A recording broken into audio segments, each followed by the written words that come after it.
This perp back with another video, and wow, man, I know it's early, but this is my favorite episode so far because this has touched on so many different things and just is expanding on the universe. But before I get into this review, please hit that like button. Please subscribe if you're new, and follow me on Twitter at perpminder420, man. But yeah, man, this is really boiling up to be another HBO classic, man. It could go left. Who knows? It could start off strong and just end weak. Who knows? But this, I don't know. So this episode pretty much starts off with our characters, enjoying, being a guest at these mystery characters' house. You got Leti just enjoying herself. You have Unc enjoying himself. But the only one that's not is your boy Tick, man. Your boy Tick ain't really having it. He's not really falling for the games and the tricks. And we learn this character's name is William by Christina. She's another character as well throughout this episode. And a lot of weird things are going on as William is pretty much giving us more information about this lodge and where they're at and who these people are. They're pretty much Freemasons in a sense, but they mess with a lot of dark energy and really weird stuff, man. You could tell just things are off here. Tick notices this because everybody's acting weird. Leti can't remember anything. Uncle George can't remember anything, so there's definitely like a spell going on at where they're at, and it's up to Tick to pretty much figure this all out and try to get out of this somehow, some way. But things just escalate, keep escalating as we go through this episode, man. So, you got your boy Tick. He's kind of on edge right now, and Leti and Uncle George are really concerned.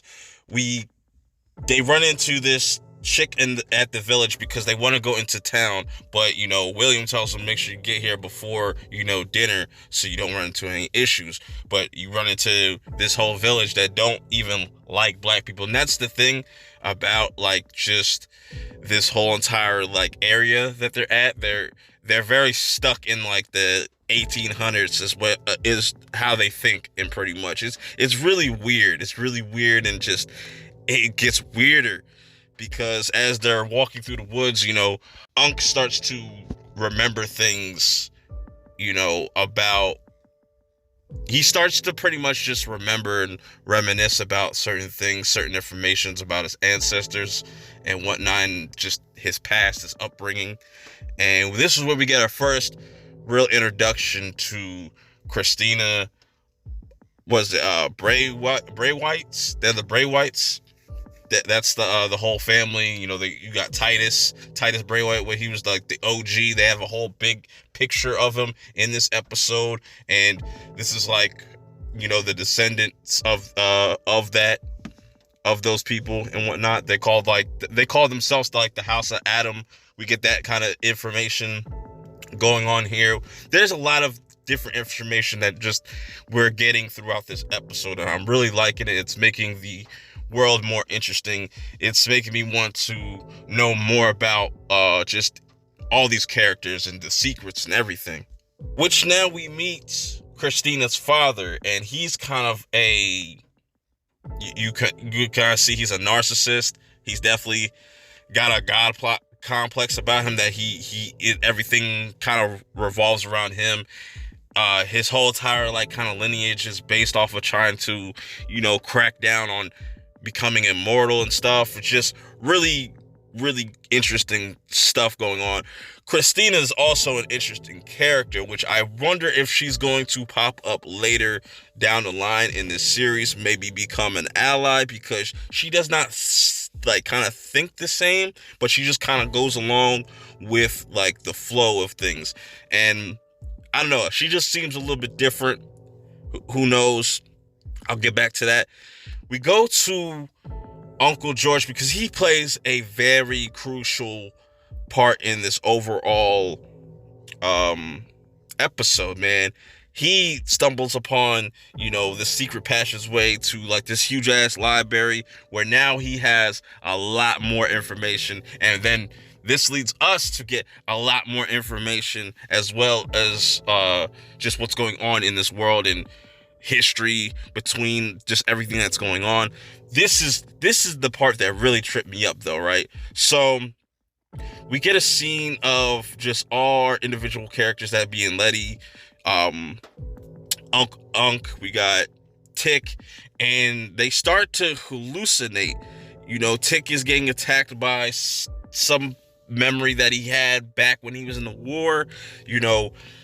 Unk is pretty much reunited with his long lost love, which is, oh man, that was beautiful.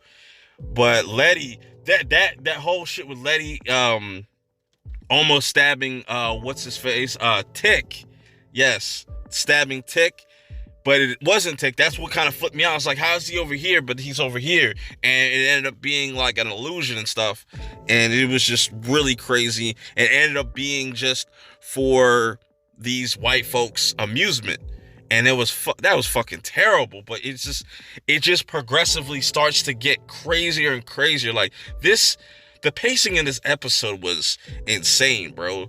It never felt dragged out or anything. I just wanted more and more and more.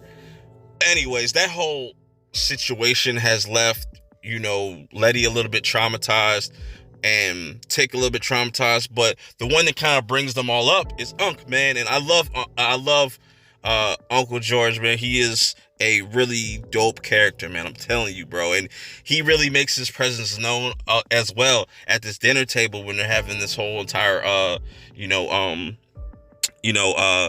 kind of dinner. Just this weird, it was a really weird, awkward dinner, but this is where they kind of flex the power, because we get more information on Tick and who he is. He's like the last bloodline of like Titus and whatnot, and they need his body or his soul to kind of complete this whole sacrifice or ritual or whatever the hell. It was just fucking it was really cool, really dope to see.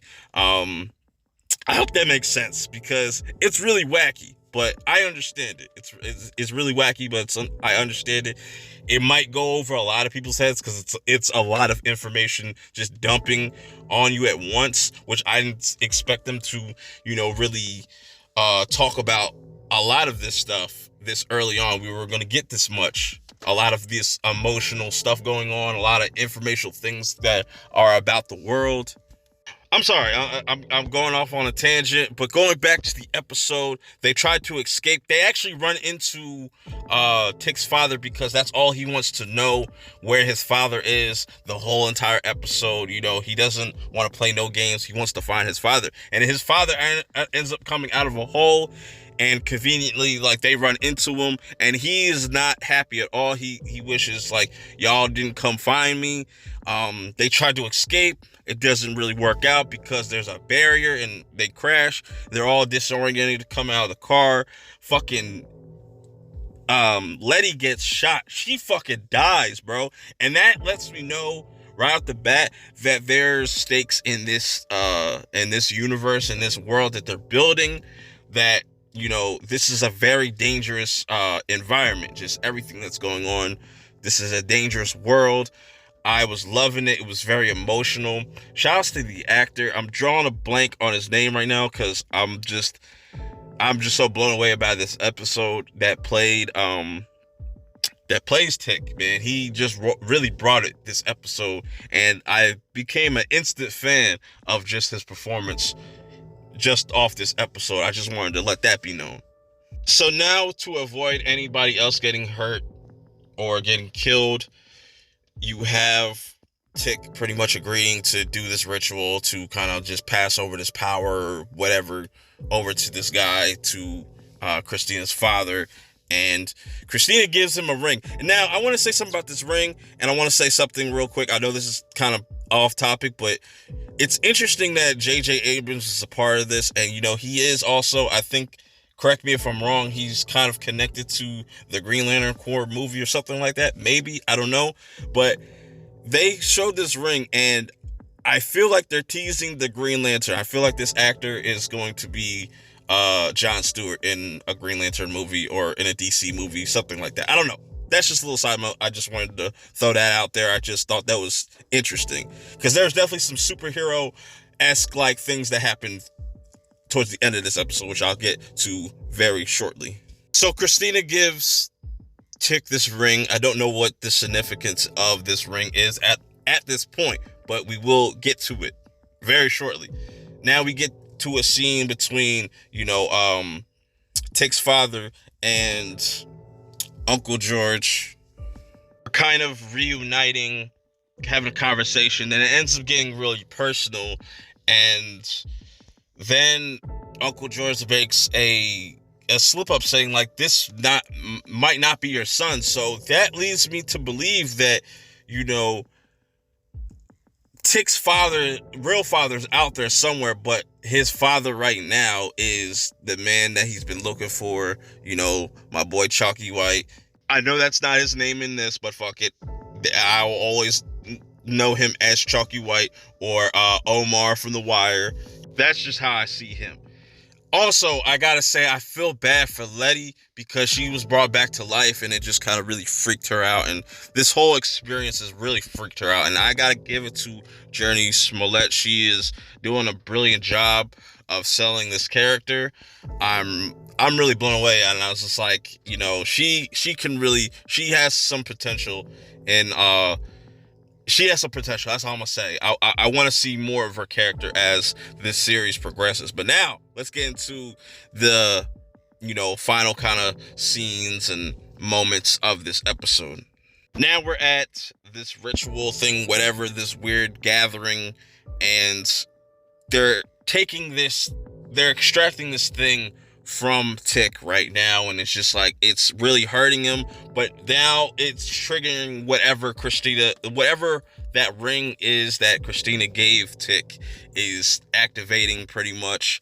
And it seems like it has something that connects to him with his ancestors or whatnot, or even maybe his ancestors it was a way for his ancestors to pretty much connect with him.